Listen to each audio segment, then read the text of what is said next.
I was working for government, so I did maintenance for government buildings. At one point I ended up painting actually the walls of a big museum in Belgium, Museum of Fine Arts. We had to deal with artists and politicians, and so it was a very, like you say, snobbish world. I hated every second of it. It was horrible. So a lot of them looked down on me. They were like, what is this young kid doing here in charge of some of these things, and why should he be in this meeting and stuff like that. No one cares about other people's success.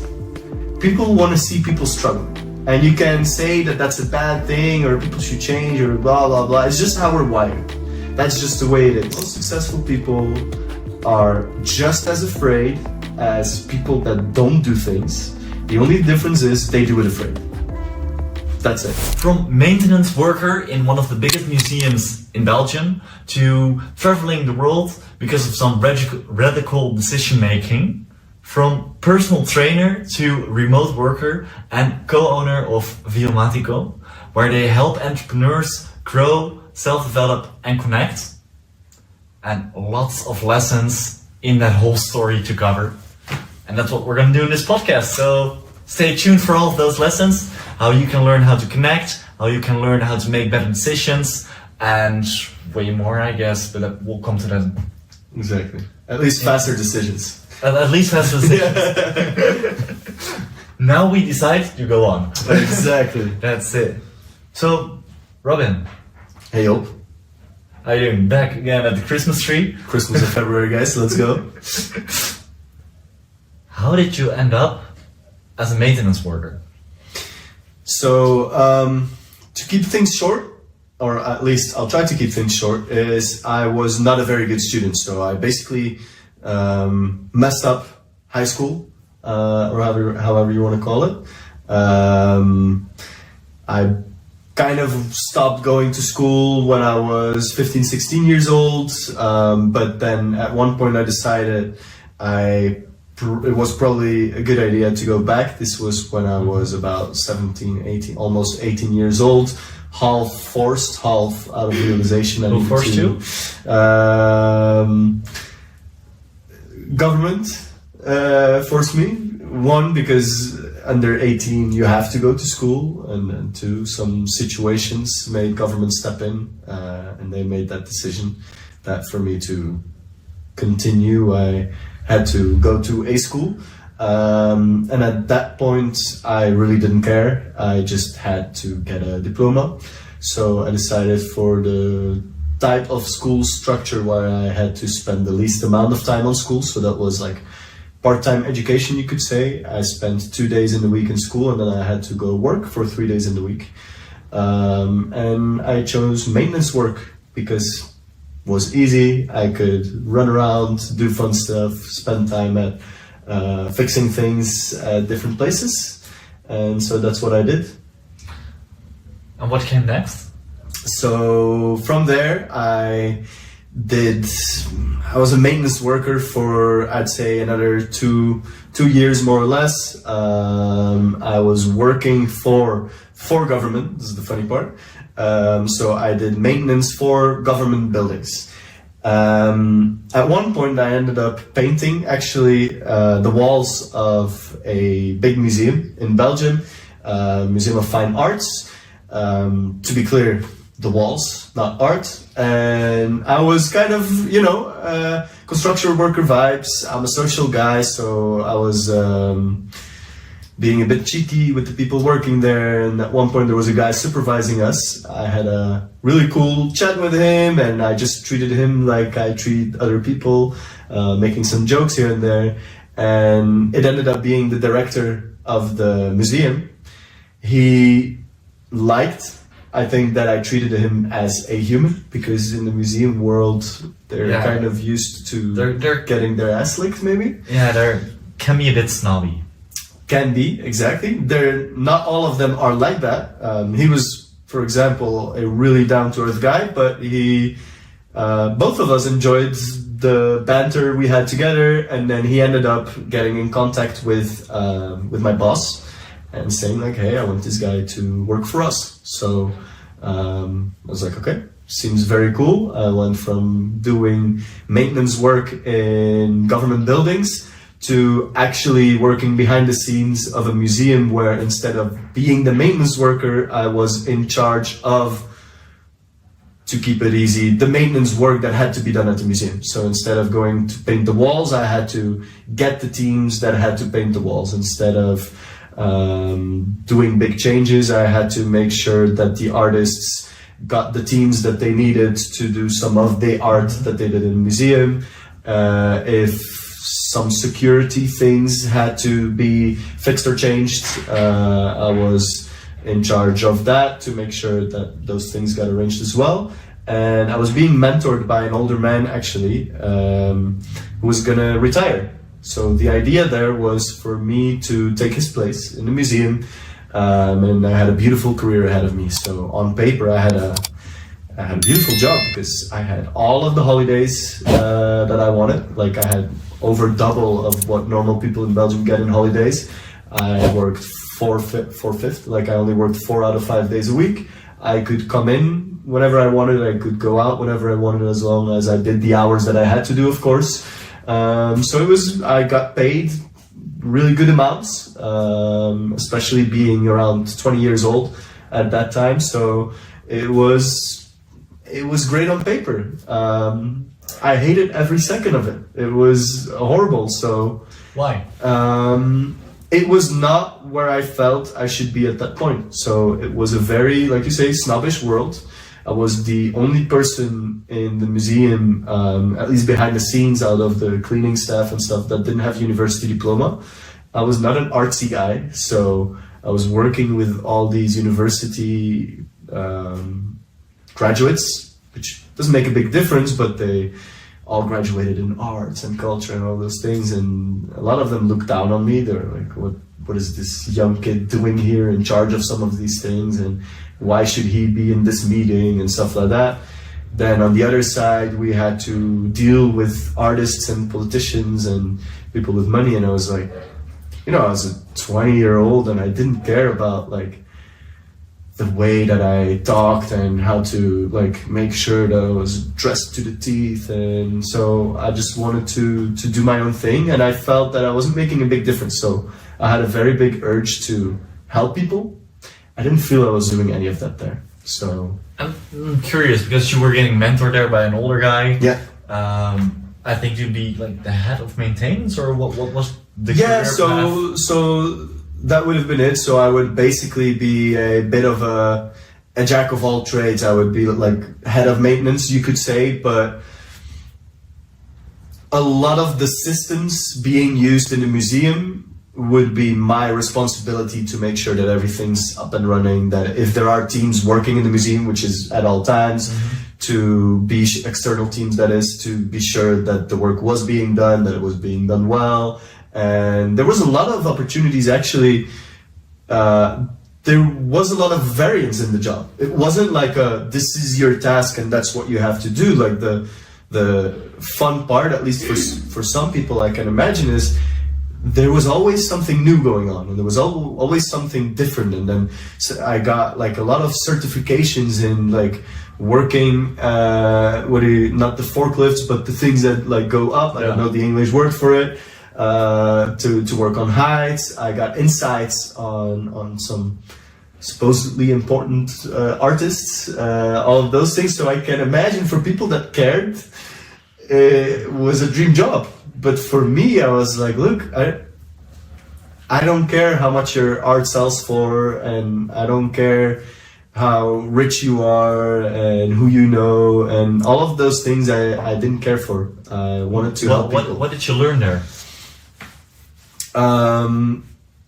I learned what I didn't want to do, and I learned that a traditional, and obviously that's very relative, but a traditional career path was not something for me in a place where there was a big sense of hierarchy, and to get to that person you need to be friends with this one and that one. Now that I'm 30 now, still very young, but now my mindset completely switched, because now I know the importance of networking and stuff like that. But the difference is I network with people that actually interest me, and those people didn't. About the topic that actually interests you. Exactly. And not art. Exactly. So I learned how things should go in a place that wasn't interesting to me. So I didn't do much with that at that time. For how long did you do it? I only did that. So the museum, I only did it for about 1 year, because at one point I realized it was going to be, I think, 1 or a year and a half more before my mentor was going to retire. I really liked the guy, and I really liked the people in the museum I worked for, like the director and stuff. And I didn't want to rip them off by milking it out, and then the moment that he goes on retirement, he mentored me all that way, and then I'm like, well, I'm gone too. Like, so there was some time pressure for me. Like, I know I don't want to be here, so I might as well just leave. But what kept you there for that 1 year within the maintenance work? Because in maintenance work in general, I think you would have the same problem, right? To just work for a boss. Exactly. Do all kinds of things. But what kept you? Me thinking that life should be lived a certain way. Because let's just say, without going too much in that on this podcast, that I lived very non-conventional and very free as a teenager, and I did some very non-conventional things. And then I was like, okay, so to live a more normal life, I have to get a career, and I'll have to get some stability in my life, and I'll need to look to get a house, and like all of these adult things at that stage of life, how you look at it. So I was like, okay, so I was basically like copy pasting the stereotype of like, okay, so I'm working a good job at a museum. This is what a proper life. This is what life should look like. And then I had a girlfriend that had a bought apartment and a very nice career as a project manager, and like all of these things. Okay, yeah, she checks the box for like on paper. And then I'm not wearing any baggy clothes anymore. I'm wearing like nice tight pants and a tight shirt. And okay, I checked that box. Like, I was trying to be someone that I wasn't, because the thing I tried before obviously didn't work out for me. Yeah, and then that didn't work out too. So I basically quit everything from one day to the other. I booked a flight to Spain to go walk to Santiago de Compostela. That was the third time that I was going to walk there.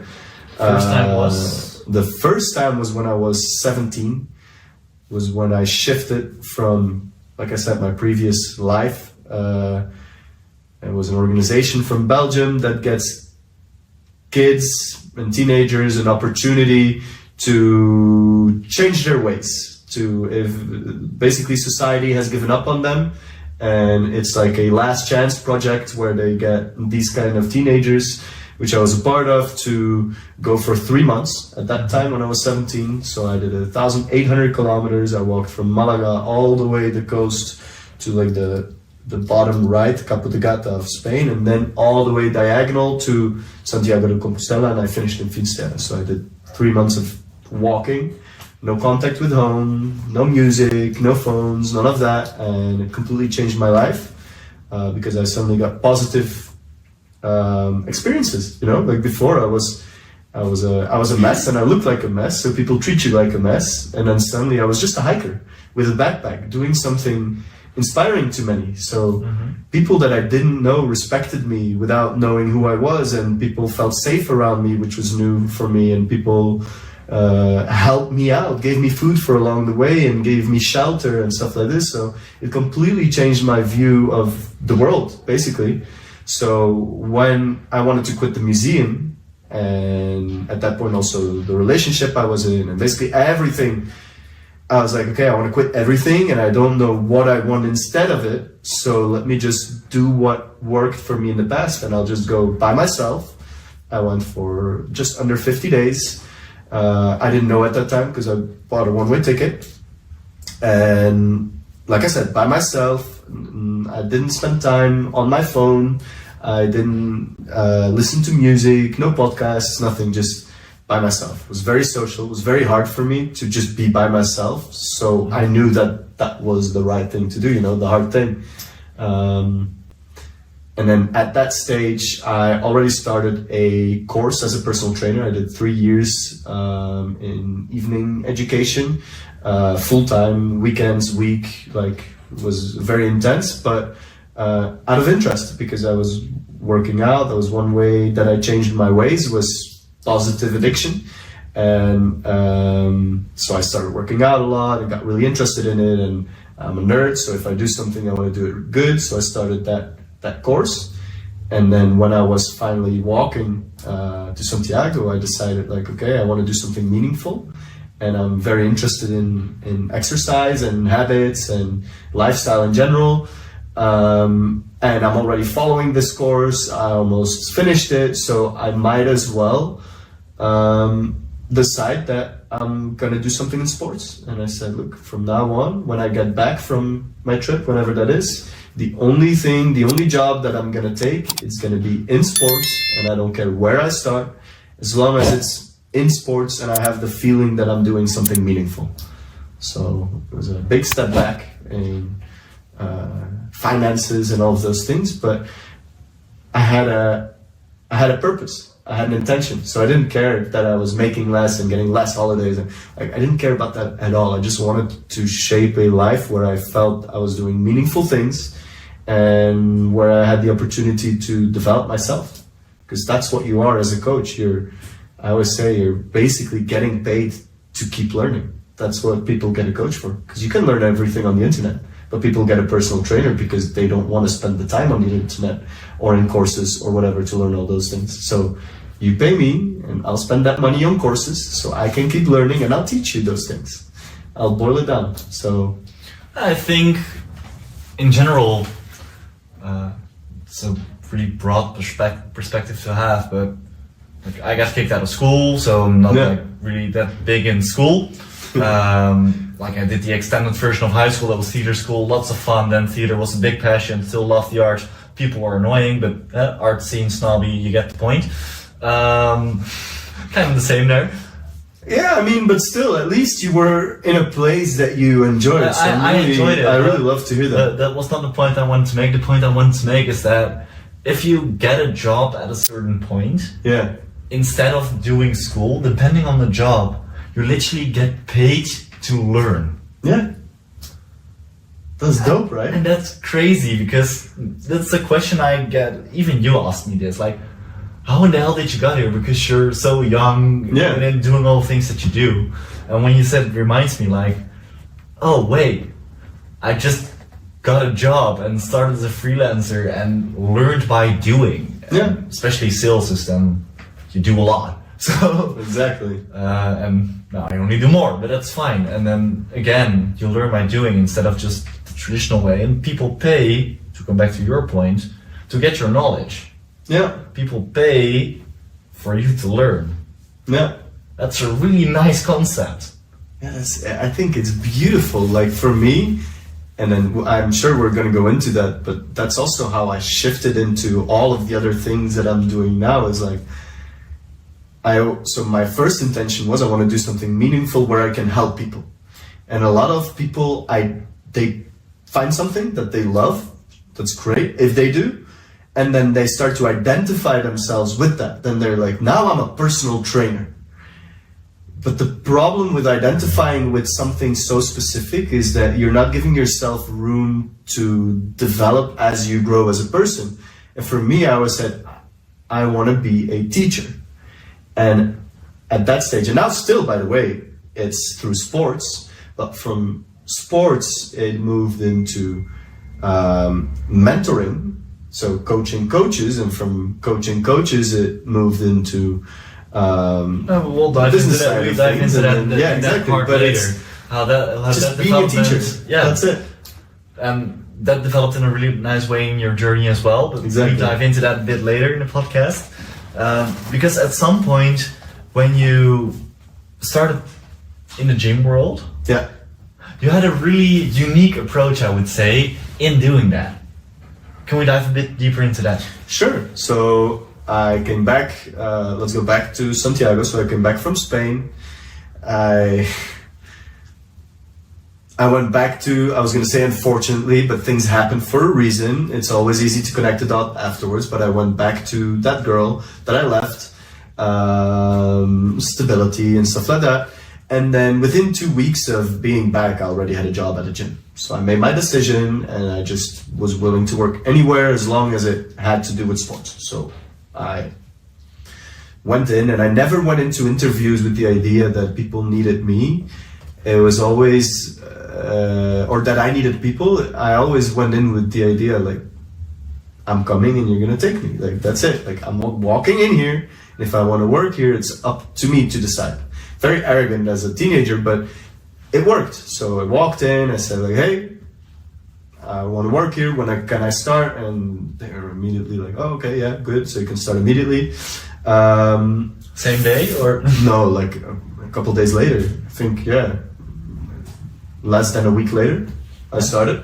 So it was a global gym, so one of those big chains. And I thought like, oh great, I'm gonna be a personal trainer and stuff. Apparently most of that was just on paper. I ended up serving beers to people in a gym, which made no sense to me. I ended up selling memberships to people, like really hard selling stuff, like knowing that some people are never gonna show up again, but you just gotta close it. Did you get commission? No, of course not. That was a horrible part. But I ended up giving spinning classes. I never did spinning before in my life. Absolutely hated it. Cleaning gym machines. But I didn't care because I knew it was a temporary step before I could step up. And at least I was working where I wanted to work. And your classes were almost finished. Exactly. So I was almost finished with that course. And one of the last steps that I had to do, I had to do an internship for the personal trainer course. So what I did is there was one gym that I was really looking up to. They had a cross training part, let's say a big cross training gym and a big global gym. So like traditional fitness all in one building. They had like everything. So it was really cool to work, big teams, experienced coaches, at least is what I thought. And then I was like, okay, cool, I'm gonna do my internship there. Again, I just walked in basically saying, I'm gonna do my internship here. They took me in.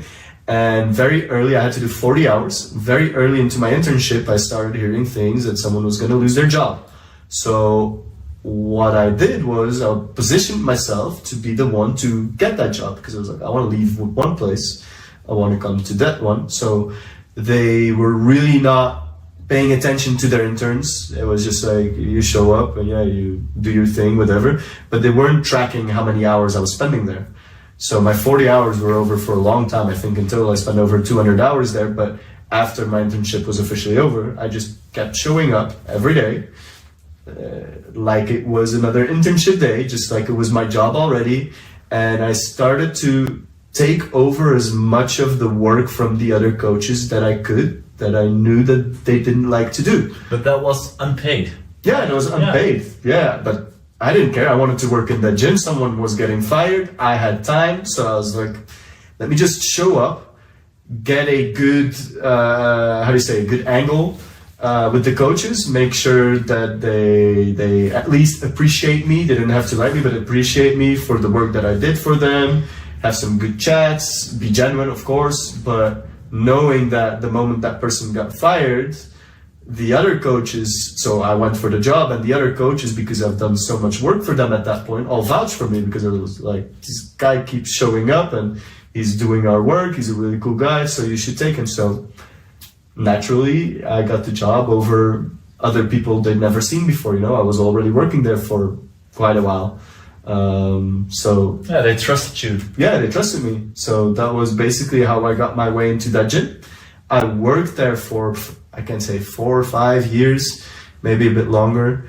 And then from there, I started to build myself up. So first I did the normal traditional fitness and the cross training.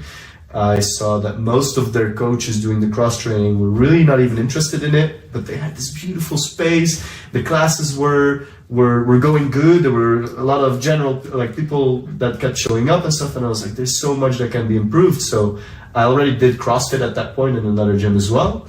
And I started to take over more and more from those coaches. and then start to get in a bit with management and making sure that the coaches that didn't know how to do their stuff and didn't like to do it, that they could spend more time in the traditional fitness. And then I got some freelance coaches in that I knew from other CrossFits, because I was spending a lot of time in a lot of CrossFits, just going around. And the guys that I wanted to work with, I made sure that they got hired in that gym. So I basically built my own team.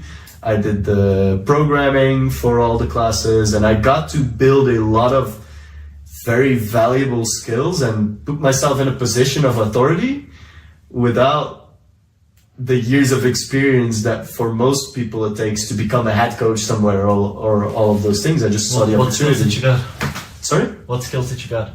So definitely, well, I think one of the most valuable skills that you can only get through experience, I think there's not much you can learn from podcasts or books or whatever, probably it is, but is seeing opportunities and seizing them. I think that's one of the most important things you can do in life. Is if you see an opportunity, don't talk about it, don't speculate about it, just go for it, because that's how people get successful. That's how people, not me in that case, but I will. That's how people get rich. That's how everything happens. When you see something, you just go for it. How do you recognize it? Of course, just by look. I can't. Like I said, you're not going to learn through a podcast. It's a gut feeling. Like I had such a passion for what I was doing, and I saw that it could be done so much better, and it was already working, but like with so many with so many failed systems and the wrong people and everything, I was like, this is so easy to just optimize and improve. And that's exactly what happened. I just got the right people in there. I completely changed the programming. Instead of every coach giving random workouts, it was one program that all the coaches gave. So there was a uniformity of quality throughout the whole thing. I got to make some improvements. Like I said, it was also a chain. They had different gyms and places, and higher ups were like, oh, this is just because CrossFit is a trend, so we got a cross training hall, but we don't really care about it. So there was some resistance, but also that, like, learning to work with what you have is a very important skill I learned there. Some management, some like I said, like broader program design and managing coaches, but also more importantly, like people. Like as a coach, it's very important to learn how to manage groups, communicate, all of those things. So, and I got so much experience because I was giving so many classes. And then at some point, you thought, hey, I do this for a company. Exactly. So more and more I started off there. Then I became freelance, obviously, because in paycheck as a coach, like you're getting like abused. So I started giving classes as well in one of the CrossFit that I started with. I started giving some workshops in different CrossFits and in some PT clubs. I started giving personal training. So I went on the exploration path of my freelance career, let's say. I did everything from group classes to personal training, workshops. And then at one point, like end of 2018, it became a bigger and bigger trend of having like online programs. It was not in my world. Definitely there was some things out there, but it was not a big thing in my environment in Belgium to have like these online programs, at least more individualized. So I started creating some templates first, sold them. It was really easy. I had a big network because I was coaching at 3 different places. So I sold it to the people there. Then I started working with the competitors of those gyms, with some of the competitors of those gyms, and started doing individualized online coaching. So I still saw most of them in person, but now I could write their programs towards their competitions or whatever goals they had without me having to do personal training session with them. Because for a lot of competitors, one, the money's not there to get like 5 days a week a personal trainer with you. And then two, like I said, I was working in different gyms. I couldn't split myself into 3. So I wrote their programs online and I started getting check-ins with them online and with some of them in person, some of them online. So I started to go more hybrid. Instead of group classes, personal training, all those things that's just in person. I started to shift to the in-person in combination with an online aspect to it. And I started to get interested in companies like OPEX Fitness that were already selling courses on this and that were already almost pioneers in the online coaching world in America. And I was seeing a lot of resistance in Belgium because I was telling a lot of coaches, like, you guys should do this. Like, this is so much more scalable, and you can, like, they have you in their pockets. Like, you can literally give more value, not less, by not being with them. But everyone at that time was like, no, a personal trainer is someone that should be there with the person. It's about the relationship, like one-on-one and all those things. And it's definitely about the relationship. But being online, which we now know, does not mean that there's less of a relationship, because there's a relationship and then there's a price tag. And if you want to see a personal trainer 3 to 5 times a week, it's going to be a lot more expensive than an online program and you see me once a month in person. So that was 2019. I built that up. I didn't take it too serious. I had like 4 or 5 people under me, and I was giving all my classes, doing all my stuff on the side. And then with Manon, by that time, I met her in 2019, by the way. She was already like a travel girl. She's been living abroad since she was 19. We have a whole other episode on that. So we don't need to go, we don't need to go on that. Just check out her own podcast. But then she very early told me, like, I'm not staying in a cold country, basically, like in Netherlands or Belgium or all of those things. Like, don't want to do that. Dope. At one point, I almost moved to Spain, and like, I'm down, so let's go. So I had an incentive to look at, okay, but can I do my coaching from different places? But it wasn't really a thing yet, at least not to do it full time. Then we decided to go for a 1-week holiday to Morocco, got stuck there for 6 months, and that's where everything just skyrocketed for me. So I went from 4 or 5 people to fully booked online very early. And a very interesting thing was, since in 2020 COVID, every coach had to go online because there was no in-person coaching anymore because there were all the restrictions. A lot of coaches started to think like, hey, this guy's been doing it for over a year. I don't know how to get the right systems in and all those things. So I got contacted by quite a few coaches like, hey, can you start mentoring me in how I should start my online coaching? So this is where the shift for me happened, from just being a coach to being more and more. It started there, but now it's almost exclusively that, becoming a coach of coaches. So it went into mentoring. So instead of just writing a fitness program, like actually teaching people how can you go online and how can you do that professionally, and how can you actually get people from A to Z through remote coaching. All because you got stuck. All because I got stuck, yeah. And that's Alhamdulillah. Yeah, really. Like, for me, COVID was one of the best things that happened in my life, next to Manon.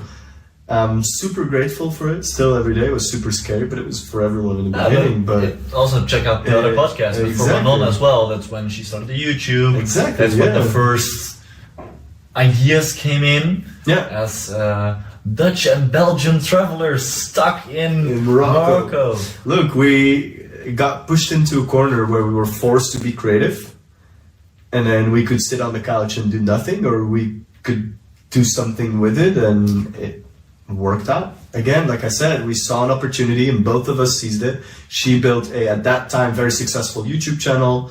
I completely built my remote coaching, started doing mentorships, and now, I mean, we're sitting here in a tropical island in the Atlantic. Could be worse. Could be worse, yeah. And then at some point, like from Morocco, you went back to Belgium for 3 months just to sell all the stuff, to quit everything. Exactly. So we're done with it. And then Manon, also, check the other episode, went to Kos, you went along. Yeah, so before that, so we didn't know that at that time. We just knew after Morocco we were done with Belgium and the Netherlands. We were like, screw this. So we went back. Drama. We're like, okay, let's go. And then we booked a flight to Mexico first. One-way ticket. One-way ticket. We were there only 2.5 months, but just like waiting until things in Europe just calm down because people were acting like like monkeys, like people were nuts. That's crazy. So everyone can have their own opinions, but we were not willing to spend our time in Europe at that time. And then she got a job opportunity in Santorini because she was already working in tourism. So we came back to Europe for that. The moment we had to fly, the company was like, Santorini is not happening, so we'll fly you somewhere else, which happened to be Kos, which she had lived for almost 5 years already by that time. So she knew very well. She became the manager of the destination.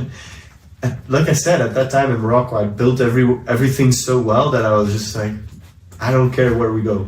So you can just do your work. I could do it from wherever, whenever. A lot of learnings there for sure, but I was like, okay, let's go to Greece. Discipline. Like if you have to show up for a job and you have set hours, and it's way easier, and you have a company culture that you get pulled into and how you should behave and do things, and then suddenly remote work is one thing from at home where you already have set habits and stuff like that.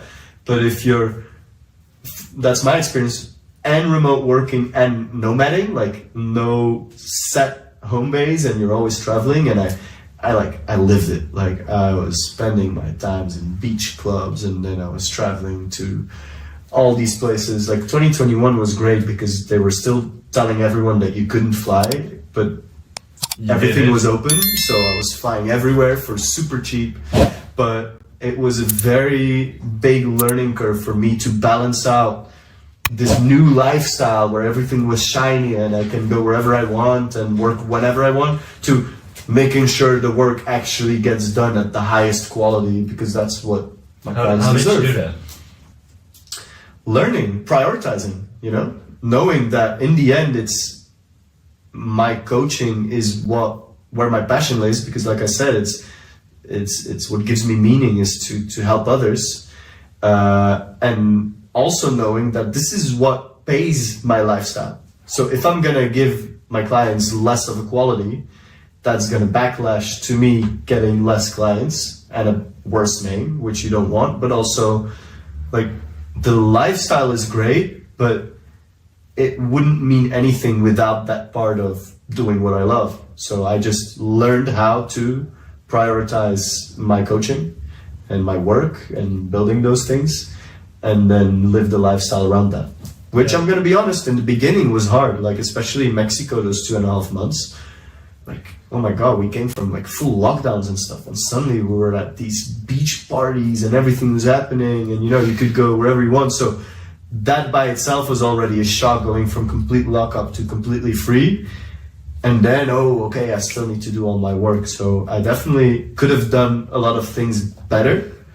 But I think I needed that to learn, like, where is the balance and where should it be, Like I said, it's easy to connect the dots afterwards. I could have done this better or that better, but at that point, but that's learning. I enjoyed life, and I learned along the way. And you connect the dots now, and if you... Exactly. Like, you wouldn't learn if you would have never connected the dots. And I wouldn't be able to also help other coaches that are stepping into this lifestyle. Like, if you haven't lived a specific thing, it's not necessary, but it helps to have experienced things to give others advice on it, And everyone's situation is different, but I know they're not dangers, but the dangers of the shiny lifestyle and suddenly having all the freedom coming from a place where you were working set hours and stuff. So when I do a lot of my mentorships, a big part is like, I don't need to teach many coaches how to write great programs. I need to teach them on how to structure their days so that they can deliver the best programs, and how they can, build in systems to be able to also live a bit of their lifestyle.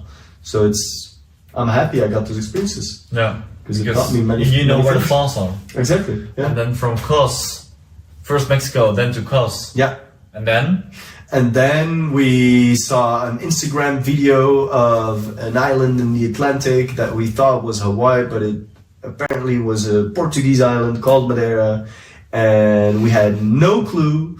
No one knew about it as well. We told people we were going to Madeira and let's see how it goes, and people were like, what's Madeira? Like, where is that? Like, nobody knew. Like, now it's Instagram famous. Back then it was like no one, 2021, no one knew about Madeira. It was upcoming as a nomad destination, but we were nomads without being in the nomad community. We didn't know many nomads that did it. We were just going with the flow. You just did it. And we just did it. We were like, we found our dog, Teo, he's somewhere around. And we were like, it seems like a really cool place to have a dog because it's all about like hiking and stuff. It's a tropical island, but it's still Europe because I honestly really wanted to live in Morocco. Emmanuel was like, no, I'm not going to live in Morocco. I want to live in Europe. And if you look on the map, Madeira is like right next to Morocco. So we both got a bit, we both won. I'm close to Morocco. She's in Europe. Win-win. So, and you're still in a tropical island. And now we're like 3.5 years later and we're still in Madeira. It's our home base now. And that's also where Viomatico started. Exactly. Where you organize retreats with Manon, of course. Yes, definitely. We already, again, covered that. Yeah. But I think one of the biggest parts in Viomatico that you do is also the whole program when you're there, when you're in the retreat, when you connect with the people, how do you build those trainings? So first of all, we both do a bit of everything. Yeah, so it's not just me making itineraries and stuff. We both make the itineraries. But so how we build it is, look, whatever you do, you got to start from an intention, right? Because you can have a retreat. What does a retreat even mean? It's just like, you get some people to a place and then what happens? There's many things you can do in a retreat. So our intention is where we all start from. And our intention is about the connections and it's about an exchange of knowledge. So a big part about our retreats is based on that exchange of knowledge. So we don't do at this point, we experimented with different things, but at this stage, we're very clear on what we do. We don't get in external speakers or stuff like that. We invite people that we believe are really smart and have really great experiences in what they do. And we have different formats in our workshops where that knowledge gets exchanged. So we don't need external speakers because the people that show up are already smart enough to be the speakers. So we get someone like you that has a lot of experience in sales, teach some things about sales to the rest of the entrepreneurs, to the rest of the group. And then we have someone with a marketing agency that's gonna sell some of its secrets to the group. And then we have some strategists that are gonna do stuff like that. And so we curate groups where people come with certain challenges, and we make sure that the group they end up in has the experience to solve their challenges and the other way around. So we always say our job is to be the two dumbest people in the room, get 10 smart people that know how to solve each other's problems. And through the workshops, we host masterminds, we do skill sharing sessions where every participant gives a keynote, a workshop, a lecture, something like this. And then we have a lot of business talk, of course, as well. All of this knowledge gets exchanged. And then for us, the connecting part is on one side, we have a lot of side activities that are meant to have the group connect with each other. Because so you see this a lot on seminars or day workshops or stuff like this, like you can get a lot of knowledge in, but that doesn't mean that you're able to implement those things. On one side, or you can give knowledge, but if you're giving knowledge to a big group, that you don't know, you're gonna be a bit more reserved than, look, we had a couple dinners together and we had a couple of, experiences. We went to the desert together, or we did a canyoning, we jumped off of cliffs, all of those things. So now, instead of strangers, we became friends. And I share a lot more openly to friends than to a stranger. Because you shared an experience. Yeah, so it's about that exchange of knowledge, but the better that we are in making sure the group gets connected on deeper levels than just the business side of things, the more the business knowledge will also get shared, and life knowledge and everything around that.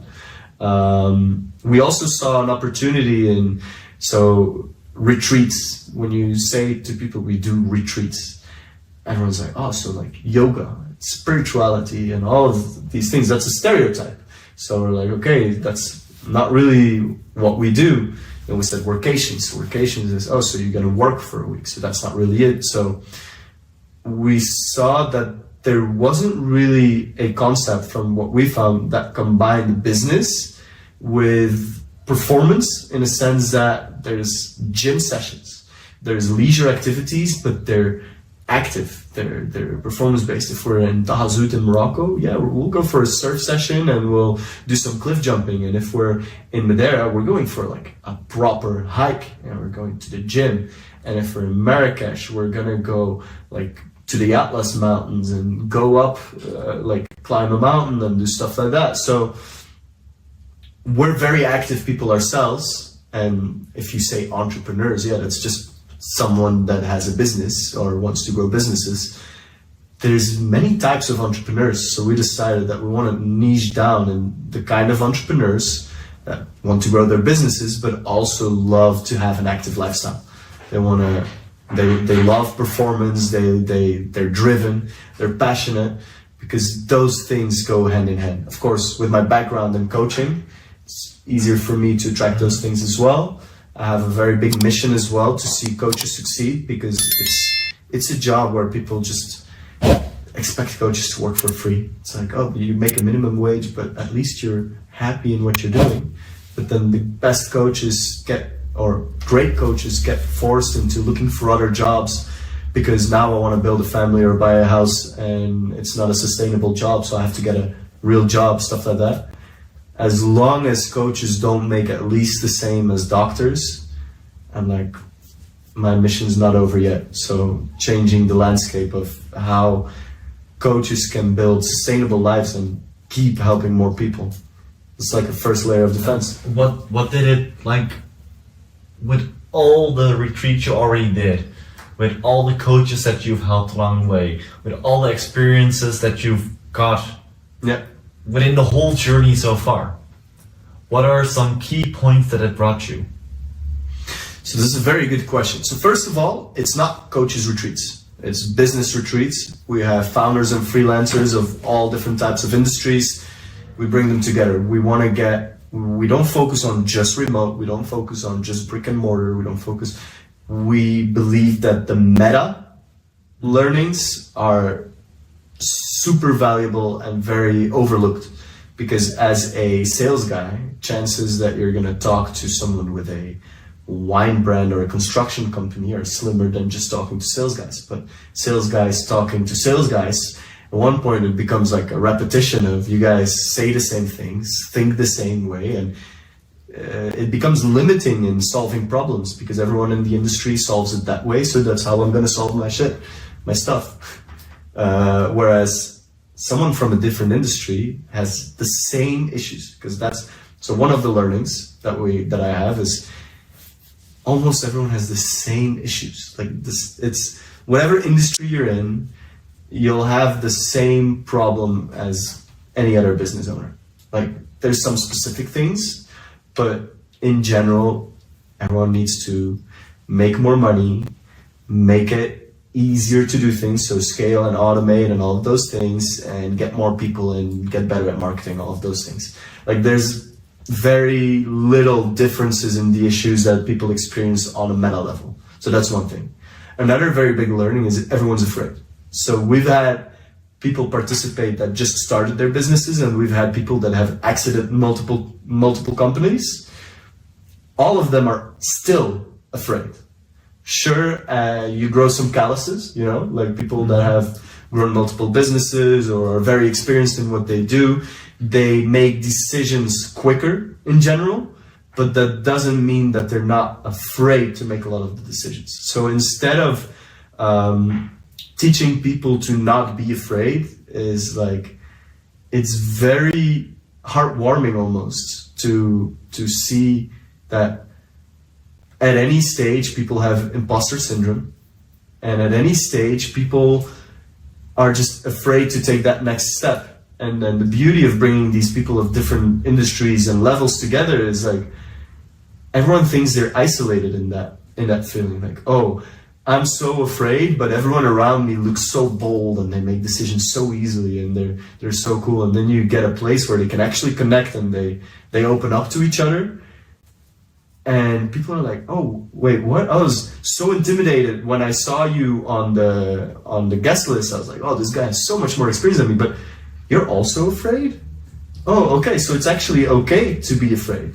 So, that's, I think, one of my favorite things or learnings from this retreat is the most successful people are just as afraid as people that don't do things. The only difference is they do it afraid. That's it. Yeah. You have people that do things afraid and you have people that are afraid and don't do things. That's the only thing, but they're all afraid. That makes me think, like, you have this one sentence that I also really like, and that's, the news is just the same thing over and over again. Yeah. The only thing that changes is the name. Yeah. And also, that's also something I thought of, that's that everything looks good on the outside, but from every company I've talked to, every entrepreneur I've talked to, it always looks good on the outside, but on the inside, there's always shit that needs to be fixed. There's always shit that goes wrong. There's so much shit inside of a company. Always. It is. No matter which company. Every company has problems on the inside. Have you read Shoe Dog? Like the Nike story? I've heard a lot about it. Man, you should really and I even see it in your closet over there. Yeah, definitely. So Shoe Dog it's the story of Nike, basically how it came to be, and both Lon and me have read it, and everyone knows Nike. Like, it's very rare that someone does not own at least a piece of Nike somewhere in their closet or shoes or whatever. So obviously they're successful, right? They did a good job. And then in that book, it's just drama after drama after drama after drama to finally get to where they are. And I'm sure they still have drama after drama after drama. But they whenever we go, it's just hired a new one, or there was something with the CEO. So Manon and me, we love to go about in a way that whenever we struggle, whenever there's something that's challenging us and one of us gets like a bit demotivated and we need to like pep talk the other, like she comes to me or I come to her and I'm like, look, this is just another chapter in our Shoe Dog story. Because if that book was written with, he came with an idea for shoes and it went great and then he made a lot of money and an end of story, no one would read your book. That's not an interesting book. Like, we are wired to look for drama. It's like you said with the news, it's the same thing over with different names. Like, but the reason why the news gives negative stories instead of positive stories, because everyone's like, oh, they should give more positive stories. It's like, yeah, but then you wouldn't read. They should, but you wouldn't watch. No one cares about other people's success. People want to see people struggle. And you can say that that's a bad thing or people should change or blah, blah, blah. It's just how we're wired. That's just the way it is. So, like, the obstacle's the way. Like, whenever you're struggling to build something that you feel is meaningful to you, just think this is another chapter in my book.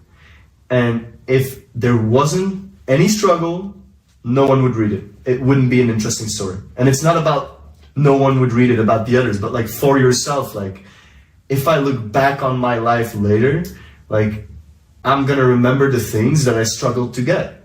That's what you're gonna remember, because that's what we're wired for. And always, when you tell a story, you always tell like the things that went bad, because that keeps people engaged. Like, I told the story on my YouTube channel from the moment that I was broke and lived on crackers for 2 months. I told that a dozen times. Why? It's just a trick to keep you engaged.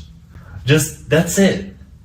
It's a trick. And the bad stories, no matter to who you listen to, there's always some drama. There's always, why else it's just not interesting? Even when you look at the hero's journey, it starts with ordinary world. And from the ordinary world, you go to the desired situation. Then there's all kinds of bumps and things that come in between the whole journey. Exactly. And that's what makes it interesting. if you look at Lord of the Rings, say, hey bro, here you have the ring. Kill that guy, and then that's a stupid movie. Yeah. Well, it's double though, because one thing that we're working on very hard this year mentally then is, so yes, the obstacle is the way, which is another book, by the way, great book. Yeah, Ryan Holiday. Exactly. I went to his talk. Really? Okay, super interesting. But the video about that as well. Check it out. But one thing is, yes, struggle is a part of it, but it's also okay if things go smoothly and if things go easy. Because a lot of people, myself included, create this mindset of like, for something to be meaningful, it should have been hard, which is also not the case. Like, if things go good, be happy for it, and know that struggle will come your way anyway, but you shouldn't go and make things harder than they are for the sake of just doing that, which is a trap that we see a lot of people fall into when things look too easy. Like, why even start? It's like, that's just something that I've been thinking about a lot lately. It's easy right now. Shit will hit the fan anyway. Just enjoy it for exactly. now. But it's something you see a lot in the entrepreneurial world, where we get in discussions with people, and then if someone didn't struggle enough, suddenly they're worth less to others. Like, oh yeah, that guy has a successful business, but he got money from his dad, or he was just lucky, or this or that.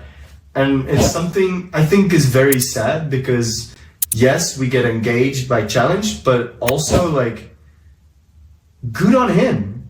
Like why would we look less at someone because they didn't like go through the mud for everything they did? Like, I don't know. It's just something that I see happen a lot. They will have their own challenges. I don't like it. Yeah, sure. Know that struggle will come, and struggle is necessary, and struggle is great because it helps you be creative and grow. But at least your thoughts towards others, when you catch yourself judging someone because they didn't struggle, it's okay, but catch yourself, reframe it, and cheer others on for whatever success they achieve. So that being said, what needs to be improved right now? That's a very good question. So I told this earlier to you. So obviously it's the beginning of the year. We always close our year off with a lot of strategy sessions, and we review everything, and then we look on like what are our next steps. We changed a few essential things. So we hired our first VA. I'm actually expanding in my coaching business, because I still do remote coach a couple of people, but I can't and don't want to take many more people in at this point. So I hired other coaches so I can keep getting people in, but towards other coaches. That's the least I can do, is just help other coaches grow more and then grow my business that way. So now it's going great because we just started. I know that one of the next things that is probably gonna break and that we'll probably have to fix is workflows with teams. You know, it's something that you can only, we try to anticipate some things and make things efficient, but it's only through the work being done that we're gonna realize, well, this doesn't work well, or that doesn't work well. Same with sales was one thing. Now we've worked a lot on that, and I mean, we're selling out our events very quickly. We got one spot for March, which we're waiting for confirmation, so we're probably going to sell that one out soon. April is already sold out, June is already halfway in, and we're making sales for 3 other trips that aren't even announced yet, which will in February. Yeah. But so sales is going great, but again, like at one point you're going to sell those things out, and then other problems are going to come up. Marketing, same thing, is we figured some things out, like it's easier to market ourselves this way than that way. So we're now in this in-between phase. We had a lot of broken things. We fixed them for now, and now we need to go through the work to find out what the next thing is that's going to be broken. So there's always something to improve. We're now focusing on improving the actual quality of the retreats and the workshops, and how we connect people better to each other. Because now we finally have time to do that, you know? So that's now the phase that we're in. That's great. Yeah. And I think it always comes in phases. Like first you have the grind and you need to do all the work and everything is a lot. And then at some point you can maybe slow down a bit, or at least put your helicopter perspective on and see, okay, wait, then that needs to be with that. Yeah. And then you see, okay, that's all improved. How can we grow, or how can we do this? And you just... It's an interval, right? Yeah, the more mental space you have, the more different the questions are that you're going to ask yourself.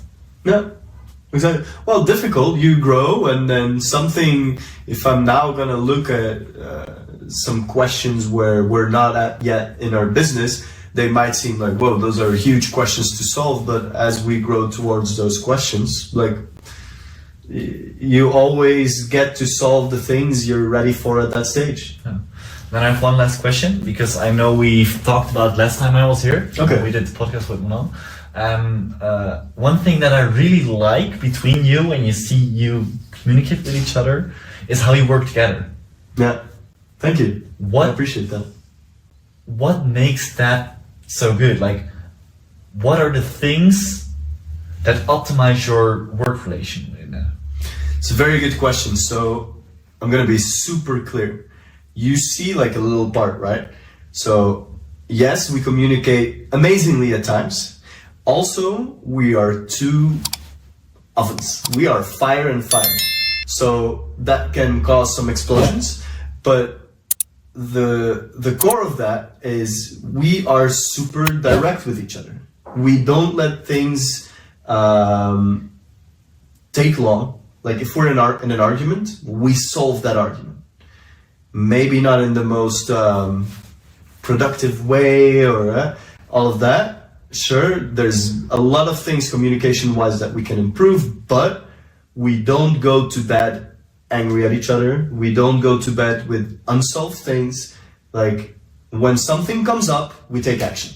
And that's in our relationship, that's in our business, that's in everything that we do. So I think we're a very good team because we're both direct. It's not one direct person and one that like goes a little bit here and there. When she does something wrong, I tell her, and I can definitely improve in the ways that I tell her. But the other way around, just the same thing. If I fuck up, I'm gonna know. Another thing that works really well for us is we are complete opposites. So the things that she is really good at and passionate about and just like gets energy from are all energy drainers for me. And then the opposite as well. Like it's not 100% because I love some of the things that she does and she loves some of the things that I do. Hello, Theo. But in general, come on the podcast. Come. Yeah, so this is Theo, guys. I don't know if he's he's on on camera, but he's coming to get some attention. He just woke up from a nap and he's about to take another one.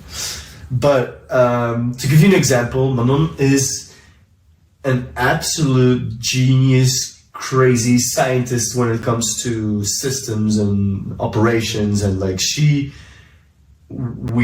I come with a crazy idea and she's like, okay, so we're gonna make sure it gets automated that way. This is the system and the workflow we're gonna use, and this is how things are gonna happen. And then on the other side, I'm very strategic, so I can look at long-term visions. I can be like, okay, so now this is a very good idea to spend more of our resources on time and money and stuff like this, and now we should be focusing on this. And I charge from people. I don't charge by myself, I charge by being in groups. So when it comes to networking and stuff like that, which she loves as well, by the way, like she's amazing at networking, she's such a sweetheart, but she needs more charging time, I need less charging time. So we know that. So we strategically put each other in places where she gets more time to work on our operations and on our systems, and I get more time to work on strategy, vision, networking, and making sure that all of the in-person things happen, you know? Like the podcast, you asked for the podcast and I just scheduled it in and I went to her, you have a podcast. And she likes it that way because she loves doing the podcast. But it would be more stressful for her to be like, oh, when am I going to do the podcast and how is it going to look? So I manage those things for her. And then for me, I come with like, oh, let's do this networking event. She's like, yes, but people are going to subscribe here and that way, and this is the operations. And so we really complement each other in a lot of ways. So find someone, and this is something that I learned on a conference last December, which was super interesting. A guy that built a 7 or 8 figure business from like breath work courses. Super dope if you can do that. And he gave me clarity in that. And he said a lot of people, a lot of founders, co-founders, or founders that look for co-founders, they look for someone that they love hanging out with, and oh my god, we're just the same, like we should start a business together because we both have the crazy visions and stuff like this. Is like, it's a bad idea, because if you're both visionaries, like who's gonna make sure things get structured? You need to find someone that you obviously can spend time with, and that you can solve things with, that you can communicate well with.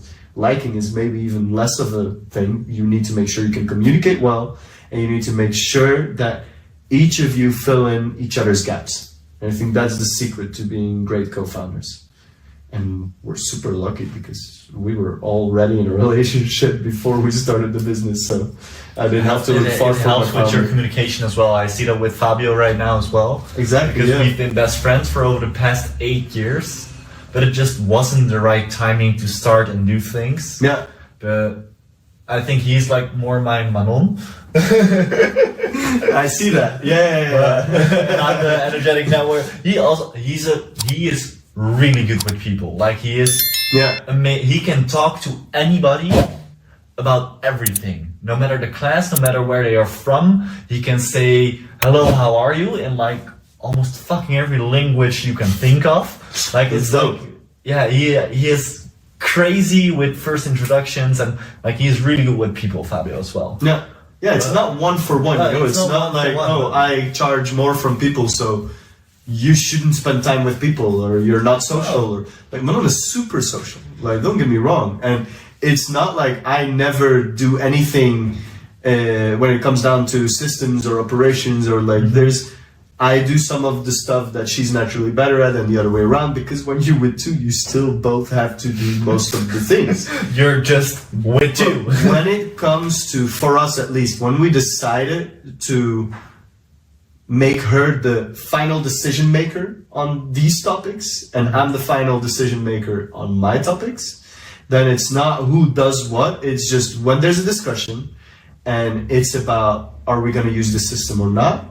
There can be a discussion, but in the end, it's Manon who tells me, you're going to use this system, because she's better at it. She knows more about it. So I trust her that she knows what's better for us when it comes to systems. And when it comes to like networking and marketing and stuff like that, she trusts me to be like, if I have this, oh, let's not host this thing or do that or go there, then she trusts me for that to be a good idea. So it's trust, communication, and being opposites. Filling in the gaps, not being opposites. Filling in the gaps. Right, and I think that's it. I Thanks, will man. leave all the things about Viomatico, about your coaching. I will send you a text. Just what do you want to put in the description? You just lots of things. Then you just send me a list, and I'll make sure it's there. Perfect. Or at least AI does. Yeah. Come on, I use my own product as well. What That's do you it. mean? Like, and then I will thank you for your time and for the great conversation. Thank you, man. I mean, it's the second time in a week that you're hanging out at our house, so I really appreciate you taking the time for coming back. Probably November or December back in Madeira. So hey, man, maybe you should join one of our trips before that. maybe depends There we where go. I'm at. Exactly. You know my traveling schedule. Yeah, you never know. Or we meet up somewhere in the world. Also good. Exactly. We'll see. That's Right. it. No, it's a pleasure, man. It's a Appreciate it. pleasure. And ciao. Ciao, guys.